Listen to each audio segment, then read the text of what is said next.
নমস্কার বন্ধুরা, তুলি মিতাস কিচেন লাইফস্টাইল অ্যান্ড ব্লগে আপনাদের স্বাগত। আজ বানাবো পটল ঝাল। এর জন্য টমেটো, কাঁচা লঙ্কা, সর্ষে এবং সাদা তিল পেস্ট করে নিয়েছি। পটল ধুয়ে দুভাগ করে কেটে নিয়েছি। আর লাগছে লঙ্কার গুঁড়ো, হলুদ গুঁড়ো, নুন, চিনি এবং সর্ষের তেল।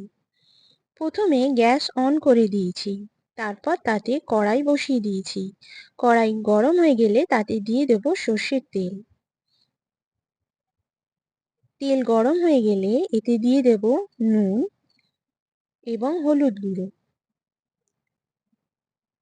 নুন এবং হলুদ গুঁড়ো ভালোভাবে তেলের সঙ্গে মিশিয়ে নিয়ে তারপর এতে আস্তে আস্তে পটলগুলো ছেড়ে ভালো করে ভেজে নিচ্ছি।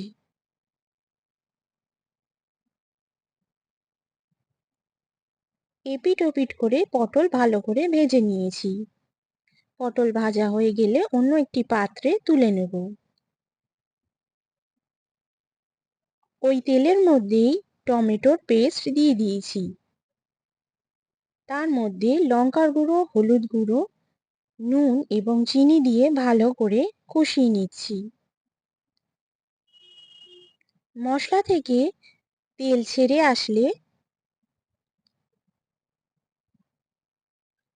কাঁচা লঙ্কা দিয়ে দেবো। আরও খানিকটা কষিয়ে নিয়ে ভেজে রাখা পটল দিয়ে ভালো করে কষিয়ে নিতে হবে। মশলার সঙ্গে পটল ভালোভাবে মিশিয়ে নিয়ে এতে দিয়ে দেব পরিমাণ মতন জল। জল দিয়ে ভালো করে ফুটিয়ে নিতে হবে যতক্ষণ না ঝোল শুকিয়ে আসছে এবং পটল সেদ্ধ হয়ে যাচ্ছে। ঝোল শুকিয়ে এলে এবং পটল সেদ্ধ হয়ে এলে আমাদের পটল ঝাল রেডি।